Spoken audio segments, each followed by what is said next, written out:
तो नमस्कार, स्वागत है आप सभी का एमसीबी सुनील में। आई होप दोस्तों आप सभी अच्छे होंगे। तो आज की क्लास में हम डिस्कस करने जा रहे हैं एडजेक्टिव अर्थात विशेषण के बारे में। तो चलिए बिना किसी देरी के शुरू करते हैं। सबसे पहले दोस्तों हम देख लेते हैं कि विशेषण कहते किसे हैं। तो किसी नाउन या प्रोनाउन की विशेषता बताने वाले शब्द को ही विशेषण कहा जाता है दोस्तों। विशेषण अर्थात एडजेक्टिव, किसी नाउन या प्रोनाउन की विशेषता बताने वाले शब्द को ही एडजेक्टिव कहा जाता है। या दूसरे तरीके से भी इसको कह सकते हैं कि किसी नाउन या प्रोनाउन के बारे में एडिशनल इंफॉर्मेशन देने वाले शब्द को भी एडजेक्टिव कहा जाता है दोस्तों। जैसे मैं एक सेंटेंस लिखता हूं, राम इज अ बॉय। ठीक है, ये क्या है? Ram is a boy. ये अपने आप में एक कंप्लीट सेंटेंस है दोस्तों। ये कहता है कि राम एक लड़का है।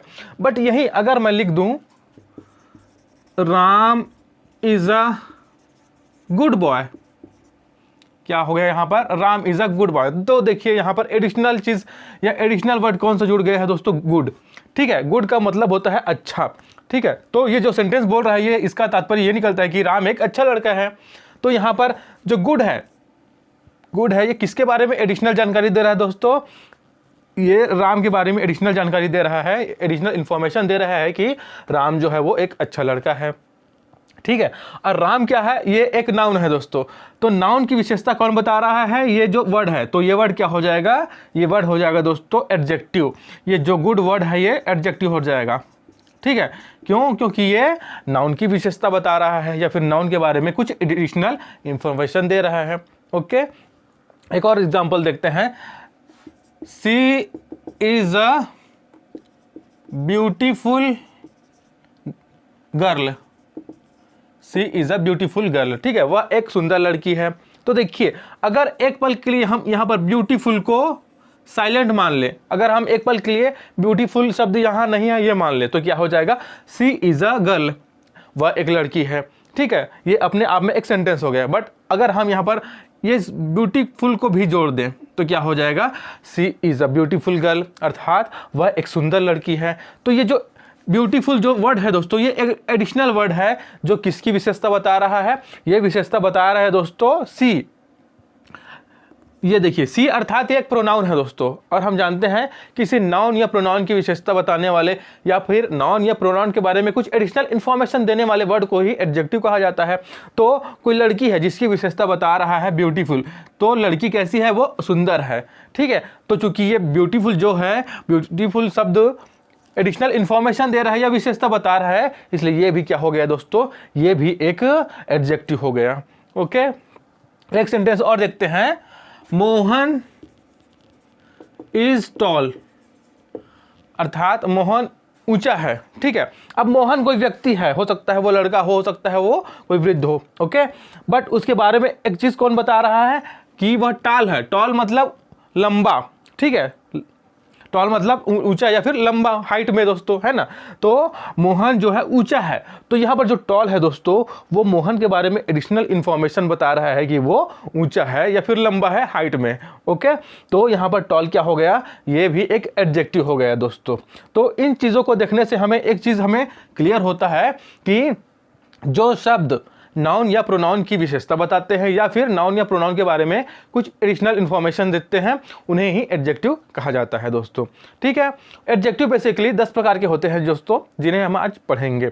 चलिए शुरुआत करते हैं, उनको वन बाय वन डिटेल से पढ़ते हैं। तो दोस्तों देखिए हमारे एडजेक्टिव का पहला टाइप है, ये है प्रॉपर एडजेक्टिव। इसे हिंदी में व्यक्तिवाचक विशेषण भी कहा जाता है दोस्तों।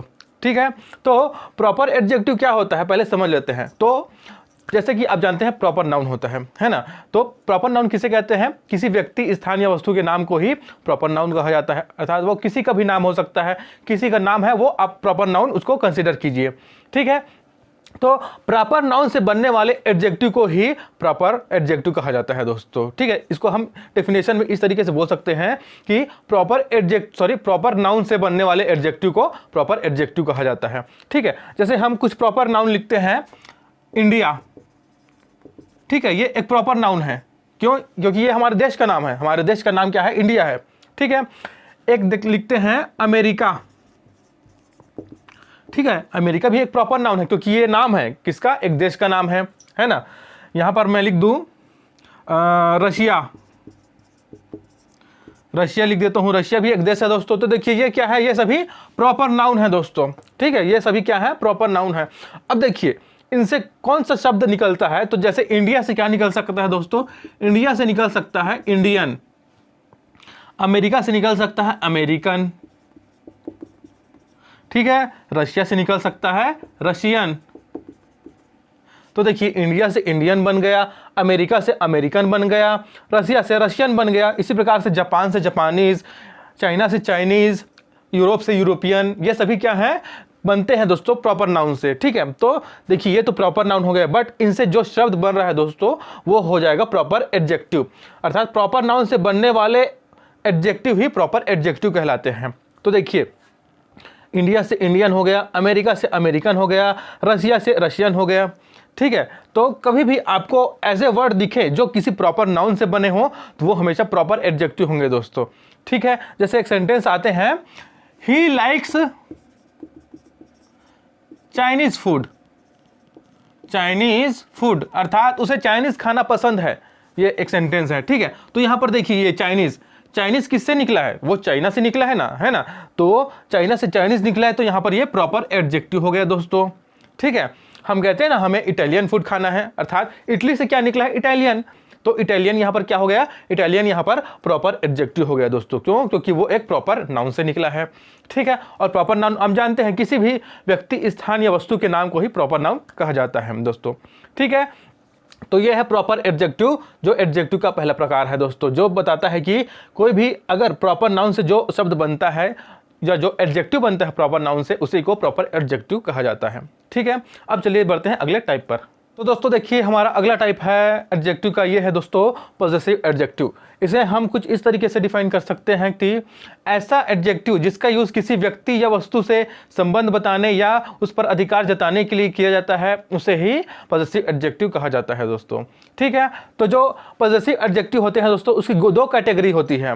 पहला होता है my, his, her, your, their, our, ठीक है। ये क्या है, ये सभी पॉजेसिव एडजेक्टिव हैं दोस्तों, ठीक है। अब देखिए कैटेगरी 1 से ही बना है कैटेगरी 2 दोस्तों। तो देखिए माई से माइन बन गया है, हिज का हिज है, इसमें चेंज नहीं हुआ है, ओके। अब देखिए हर का क्या हो गया, यहाँ पर हर्स हो गया है, योर का योर्स हो गया है, देयर का देयर्स हो गया है, और अवर का अवर्स हो गया है दोस्तों, ठीक है। तो 2 कैटेगरीज हैं पॉजेसिव एडजेक्टिव की, ठीक है। ये सेंटेंस के अकॉर्डिंग इनका यूज होता है, ठीक है। एक चीज़ आप हमेशा याद रखना कि एडजेक्टिव जो है वो हमेशा नाउन के पहले ही आते हैं दोस्तों, ठीक है। एडजेक्टिव जहां आएगा उसको हमेशा एक नाउन फॉलो करेगा। जैसे एग्जांपल के थ्रू समझते हैं, एक सेंटेंस लिखता हूं, दिस इज माई बुक, ठीक है। अब इसमें आप देखिए इसमें से एडजेक्टिव कौन सा है, पॉजेसिव एडजेक्टिव। तो देखिए यहां पर माई दिख रहा है, माई क्या है, एक पॉजेसिव एडजेक्टिव है दोस्तों। अब पॉजेसिव एडजेक्टिव क्यों है, तो देखिए पॉजेसिव एडजेक्टिव इसलिए है क्योंकि इसके जस्ट आगे, ठीक है, जस्ट आगे क्या है, एक नाउन है। बुक क्या है, एक नाउन है दोस्तों, है ना, बुक क्या है, एक नाउन है। तो देखिए इस जो वर्ड है उसको नाउन जो है फॉलो कर रहा है, इसलिए क्या हो गया, एक एडजेक्टिव हो गया दोस्तों। कौन सा एडजेक्टिव, तो एक पॉजेसिव एडजेक्टिव हो गया, ठीक है। यहां पर देखिए my mother is a teacher, my mother is a teacher. तो देखिए यहां पर माई एक क्या है, पॉजेसिव एडजेक्टिव है। अब मैं क्यों बोल रहा हूं इसको पॉजेसिव एडजेक्टिव, क्योंकि देखिए यहां पर मदर, मदर क्या है, एक नाउन है दोस्तों, ठीक है। तो मदर नाउन जो है वो इस एडजेक्टिव को फॉलो कर रहा है, अर्थात इसके जस्ट आगे है, इससे लगा हुआ है दोस्तों, है ना, ठीक आगे। इसलिए ये जो है माई जो है एक पॉजेसिव एडजेक्टिव है। अब देखिए एक चीज़ और बताना चाहूँगा कि हमने पॉजेसिव प्रोनाउन भी पढ़ा था, तो वो भी यही थे, my, his, her, your, their, our, और mine, his, hers, yours, their, our, ये भी तो पॉजेसिव प्रोनाउन में आते थे ना, है ना। तो हम इन दोनों में डिफ्रेंशिएट कैसे करें, कैसे पहचाने कि ये जो सेंटेंस है इसमें ये वर्ड प्रोनाउन का है या फिर ये वर्ड एडजेक्टिव का है। तो ये एक बिल्कुल ही सिंपल सा तरीका है दोस्तों। एक चीज़ आप देखना, जब भी आपको ये वर्ड दिखे तो अगर इस वर्ड के जैसे यहाँ पर माई है, तो इस माई की जगह इनमें से कुछ भी हो सकता है, ओके। तो आपको देखना है कि अगर यहाँ पर वर्ड है उसके ठीक आगे, जैसे यहाँ पर मदर है ना, तो अगर इस वर्ड के ठीक आगे कोई भी नाउन होता है तो वो हमेशा एक एडजेक्टिव होगा दोस्तों। ये हमको एडजेक्टिव मान के चलना है अगर इसके ठीक आगे एक नाउन है तो, ठीक है।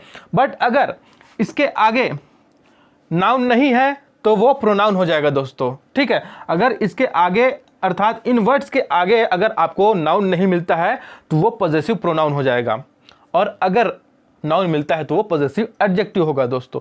ये एक बेसिक डिफरेंस है दोनों के बीच में कि पॉजेसिव एडजेक्टिव में एक नाउन होता है जस्ट आगे उसके, अर्थात जो नाउन होता है वो पॉजेसिव एडजेक्टिव को फॉलो करता है, बट पॉजेसिव प्रोनाउन में ऐसा बिल्कुल नहीं है, उसमें नाउन फॉलो नहीं करता है पॉजेसिव प्रोनाउन को, ठीक है। जैसे देखिए अगर मैं लिखता हूँ, ये देखिए दिस इज माई बुक, अगर इसी को मैं एक और तरीके से लिख सकता हूँ, दिस बुक इज माइन, ठीक है।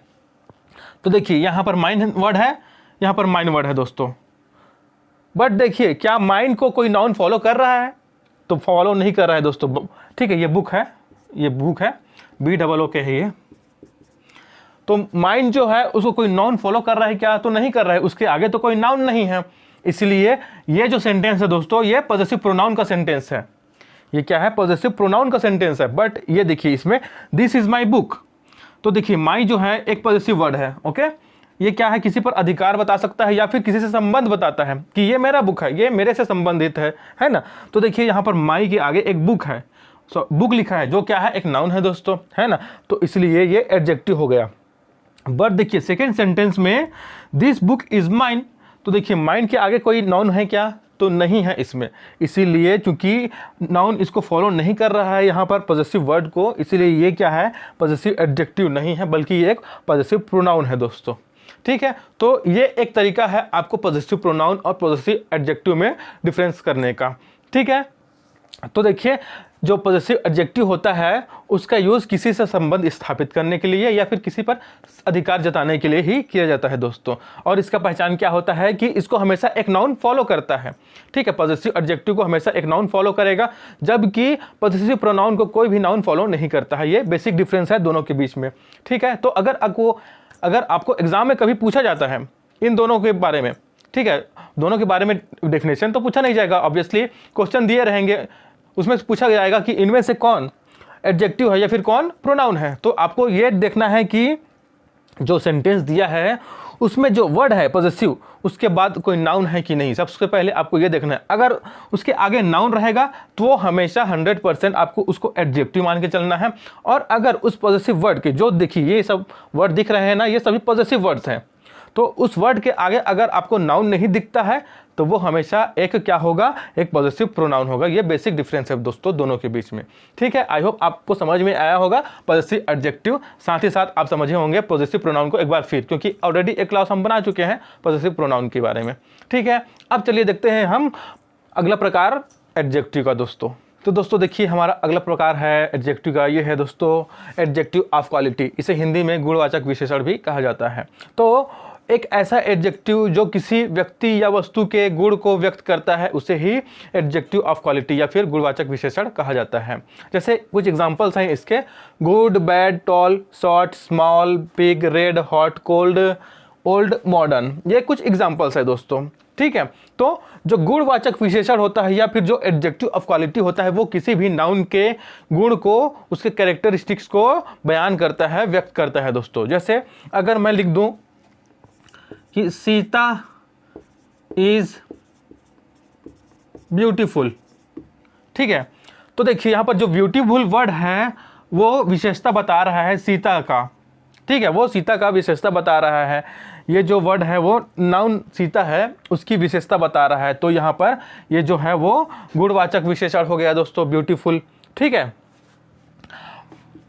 माई कार इज वाइट, अगर मैं बोल दूं माई कार इज वाइट, तो देखिए यहाँ पर कार क्या है दोस्तों? कार एक यहाँ पर नाउन है, ठीक है। इसकी विशेषता कौन बता रहा है? या फिर देखिए यहाँ पर वाइट, इसकी विशेषता बता रहा है वाइट, है ना। तो वाइट क्या हो गया? चूंकि इसकी विशेषता बता रहा है इसलिए ये क्या हो गया? एक गुणवाचक विशेषण हो गया, ठीक है। तो इस तरीके से जितने भी यहाँ पर वर्ड दिख रहे हैं, इनके अलावा और भी वर्ड्स हैं जो किसी नाउन या प्रोनाउन की विशेषता बताते हैं, तो वो क्या कहलाते हैं? वो कहलाते हैं दोस्तों गुणवाचक विशेषण या एडजेक्टिव ऑफ क्वालिटी, ठीक है, अब चलिए बढ़ते हैं अगले प्रकार की ओर, एडजेक्टिव के। तो दोस्तों देखिए, हमारा अगला प्रकार है एडजेक्टिव का, ये है एडजेक्टिव ऑफ क्वांटिटी। इसे हिंदी में कहा जाता है परिमाणवाचक विशेषण। तो ऐसा एडजेक्टिव जो किसी व्यक्ति या वस्तु की मात्रा को बताता है उसे ही परिमाणवाचक विशेषण या फिर एडजेक्टिव ऑफ क्वांटिटी कहा जाता है दोस्तों। तो ऐसा हर एडजेक्टिव जो किसी वस्तु या व्यक्ति की क्वांटिटी बताता है उसे क्या कहा जाता है, उसे कहा जाता है एडजेक्टिव ऑफ क्वांटिटी। जैसे कुछ एग्जांपल्स हैं यहाँ पर, some, much, all, enough, no, any, little, a lot of, ये कुछ एग्जांपल हैं दोस्तों। ठीक है, तो एडजेक्टिव ऑफ क्वांटिटी का यूज हमेशा अनकाउंटेबल नाउन के पहले किया जाता है। आप इसको नोट कर लीजिए कि जो एडजेक्टिव ऑफ क्वांटिटी है उसका यूज हमेशा अनकाउंटेबल नाउन के पहले, अर्थात ऐसे नाउन जिनको हम गिन नहीं सकते उनके पहले किया जाता है दोस्तों। जैसे एग्जांपल्स के थ्रू समझते हैं, आई हैव नो वाटर। तो देखिए यहाँ पर जो ये देखिए एडजेक्टिव ऑफ क्वांटिटी अर्थात ये जो है ये नो, तो नो किसके पहले यूज हुआ है, देखिए वाटर। वाटर को आप गिन सकते हो क्या, तो वाटर को हम नहीं गिन सकते, कभी भी नहीं गिन सकते। तो एडजेक्टिव ऑफ क्वांटिटी के अंतर्गत जो वर्ड्स होते हैं या फिर ये जो एडजेक्टिव होता है वो हमेशा अनकाउंटेबल नाउन के पहले ही यूज होता है दोस्तों, आप इसको याद रखना। देखिए अगला हमारा सेंटेंस है, रवि हैज़ इनफ शुगर। ये क्या है, यहाँ पर मात्रा बता रहा है। पहले में क्या बताया था, कुछ नहीं है, कोई पानी नहीं है। पहला सेंटेंस हमारा ये कह रहा था आई हैव नो वाटर, मेरे पास कुछ भी पानी नहीं है, मेरे पास कोई पानी नहीं है। दूसरा क्या बोल रहा है, रवि हैज़ इनफ शुगर, अर्थात रवि के पास पर्याप्त शक्कर है। तो यहाँ भी क्या बता रहा है, इसकी मात्रा को बता रहा है, शक्कर की मात्रा को। अब देखिए शक्कर को आप गिन सकते हो क्या, तो शक्कर को हम नहीं गिन सकते दोस्तों, इसलिए यहाँ पर ये भी क्या हो गया, एक एडजेक्टिव ऑफ क्वांटिटी। क्योंकि एडजेक्टिव ऑफ क्वांटिटी का यूज़ कहाँ किया जाता है, हमेशा अनकाउंटेबल नाउन के पहले ही किया जाता है। अब देखिए हमारा थर्ड सेंटेंस है, मोहन हैज़ सम गोल्ड। तो देखिए मोहन हैज़ सम गोल्ड, अब गोल्ड को आप गिन सकते हो क्या, ये भी अपने आप में अनकाउंटेबल नाउन के अंदर आता है दोस्तों। ठीक है, गोल्ड भी अनकाउंटेबल नाउन के अंतर्गत आता है। ठीक है, अब देखिए इसके अंदर इसके पहले क्या है, सम लिखा है, तो सम भी क्या है, मात्रा को बता रहा है, कुछ है ना, सम का मतलब होता है कुछ। अब वो फिक्स नहीं है कि वो एक है कि दो है, ये एक अंदाजा के आधार पर इसको बता रहा है दोस्तों। ठीक है, कि कुछ है, ठीक है ना, मोहन के पास कुछ स्वर्ण है। तो देखिए इन वर्ड्स को आप देखेंगे तो इनमें से कोई भी वर्ड ऐसा नहीं है जो एग्जैक्ट नंबर को या फिर एग्जैक्ट क्वांटिटी को बताता हो। ठीक है, कि इतना ही है, ये सब क्या बता रहे हैं, एक प्रकार से ये अंदाजे के अनुसार बता रहे हैं दोस्तों। ठीक है, तो एडजेक्टिव ऑफ क्वांटिटी का यूज़ कहाँ किया जाता है, हमेशा अनकाउंटेबल नाउन के पहले ही किया जाता है और मात्रा बताने के लिए किया जाता है। दोस्तों देखिए हमारा अगला प्रकार है एडजेक्टिव का, ये है एडजेक्टिव ऑफ नंबर, जिसे हिंदी में कहा जाता है संख्यावाचक विशेषण। तो देखिए ऐसा एडजेक्टिव जिससे किसी व्यक्ति या वस्तु की संख्या का पता चले उसे ही कहा जाता है संख्यावाचक विशेषण या फिर एडजेक्टिव ऑफ नंबर। देखिए कुछ एग्जाम्पल्स है दोस्तों, 1 2 3, फर्स्ट, सेकेंड, थर्ड, सम, मच, ऑल, इनसे हमें नंबर का पता चलता है। ठीक है, इनसे हमें क्या पता चलता है दोस्तों, नंबर्स का पता चलता है। अब देखिए एडजेक्टिव ऑफ नंबर जो है ये दो प्रकार के होते हैं, ये दो प्रकार के होते हैं। देखिए पहला है डेफिनेट नंबर एडजेक्टिव और दूसरा है इनडेफिनेट नंबर एडजेक्टिव। ठीक है, तो जो डेफिनेट नंबर एडजेक्टिव है दोस्तों, उससे हमें किसी भी व्यक्ति या वस्तु के बारे में एग्जैक्ट नंबर पता चलता है कि ये 1 है, 2 है, 10 है या फिर 1000 है। जैसे देखिए 1 2 3, इसके दो टाइप होते हैं, 1 2 3 ये संख्या को बताता है और जो फर्स्ट, सेकेंड, थर्ड ये सीक्वेंस या फिर ऑर्डर को बताता है। ठीक है, जैसे कोई नंबर है कि वो पहला है कि थर्ड है कि फोर्थ है। जैसे सेंटेंस देख लेते हैं, He is the first child of his parents. His parents, ये एक सेंटेंस है। ठीक है, अगर ये एक सेंटेंस और लिख दूं मैं, There are 50 people in the room। अब देखिए पहला सेंटेंस को गौर कीजिए, he is the first child of his parents. तो यहां पर देखिए फर्स्ट जो है वो डेफिनेट नंबर एडजेक्टिव है दोस्तों। ये हमें क्या बताता है कि ये जो बच्चा है वो अपने माता पिता का पहला बच्चा है। इससे हमें ये क्लियर हो जा रहा है कि वो बच्चा पहला है, वो दूसरा या तीसरा नहीं है, वो पहला बच्चा है। ठीक है, ठीक उसी प्रकार से अगर हम दूसरा सेंटेंस देखें तो यह बोल रहा है कि देयर आर 50 पीपल, देखिए 50 लिखा है यहाँ पर, तो there are 50 people in the room, अर्थात जो रूम है वहाँ एग्जैक्ट 50 पीपल हैं, अर्थात 50 व्यक्ति हैं रूम में, उससे ज़्यादा नहीं है, उससे कम नहीं है। इस सेंटेंस से हमें ये फिगर आउट कर पा रहे हैं। ओके, बट अगर हम बात करें इनडेफिनिट नंबर एडजेक्टिव की, तो इसमें जो सेंटेंस आते हैं ये हमें ये नहीं बता पाते हैं कि जो व्यक्ति है वो एग्जैक्टली कितने हैं, 50 हैं, 100 है, 1000 है, ये फिक्स नंबर को नहीं बता पाते दोस्तों। ठीक है, ये फिक्स नंबर को नहीं बता पाते हैं। जैसे अगर लिख दें कोई sentence, there are some people in the room, तो देखिए यहाँ पर है देयर आर सम पीपल, देखिए सम क्या है, एक इंडेफिनिट नंबर एडजेक्टिव है। ठीक है, तो there are some people in the room, तो कितने पीपल हैं, 10 हैं, 20 है, 50 है, 100 है, कितने हैं, इससे स्पष्ट नहीं हो पाता है दोस्तों। जबकि जो डेफिनेट नंबर एडजेक्टिव है उससे ये स्पष्ट हो जाता है कि अगर रूम में है तो कितने व्यक्ति हैं। जैसे इसमें दिया गया था 50 व्यक्ति, इसमें एग्जैक्ट नंबर बता दिया गया था, बट जो इंडेफिनेट नंबर एडजेक्टिव है इसमें एग्जैक्ट नंबर नहीं बता पाते हैं। ठीक है, अगर एक सेंटेंस और लिख दे यहाँ पर, ऑल मेन आर रिच। ठीक है, तो ऑल मेन आर रिच मतलब सभी व्यक्ति क्या है, अमीर हैं। ठीक है, तो अब सभी व्यक्ति तो बोल दिया, तो सभी व्यक्ति में कितने व्यक्ति, एक व्यक्ति, 10 व्यक्ति, 1000 व्यक्ति, 10,000 व्यक्ति, कितने व्यक्ति, ये इससे क्लियर नहीं हो पा रहा है दोस्तों। बट जो डेफिनेट नंबर एडजेक्टिव है उससे क्लियर हो जाता है कि एग्जैक्टली कितने पीपल या कितने व्यक्तियों के बारे में बात किया जा रहा है ना। तो इन दोनों में बेसिकली यही एक डिफरेंस है कि जो डेफिनेट नंबर एडजेक्टिव होता है उससे हमें एग्जैक्ट नंबर या एग्जैक्ट ऑर्डर का पता चल जाता है, जबकि जो इनडेफिनेट नंबर एडजेक्टिव है उससे हमें एग्जैक्ट नंबर का पता नहीं चल पाता है दोस्तों। और ये जो दोनों हैं प्रकार दोस्तों, वो है एडजेक्टिव ऑफ नंबर के। एडजेक्टिव ऑफ नंबर 2 प्रकार के होते हैं, पहला होता है डेफिनेट नंबर एडजेक्टिव और दूसरा होता है इनडेफिनेट नंबर एडजेक्टिव। ठीक है, अब देखिए जो एडजेक्टिव ऑफ हम क्वांटिटी पढ़े थे, ठीक है, उसके भी एग्जाम्पल थे all, few, many, any, certain, some, several, है ना। और जो इंडेफिनिट नंबर एडजेक्टिव हम पढ़ रहे हैं उसके भी एग्जाम्पल्स हैं all, few, many, any, certain, some, several. तो जब दोनों के एग्जाम्पल सेम है तो दोनों में बेसिक डिफरेंस क्या है, तो दोनों में बेसिक डिफरेंस ये है दोस्तों कि जो एडजेक्टिव ऑफ क्वांटिटी थे उसमें हम जो एडजेक्टिव ऑफ क्वांटिटीज़ के अंतर्गत जो वर्ड आते थे उनका यूज़ हम हमेशा अनकाउंटेबल नाउन के पहले करते थे, जबकि जो इंडेफिनेट नंबर एडजेक्टिव के अंतर्गत जो वर्ड्स आ रहे हैं इनका यूज़ हम हमेशा काउंटेबल नाउन के पहले करेंगे। इन दोनों में ये बेसिक डिफरेंस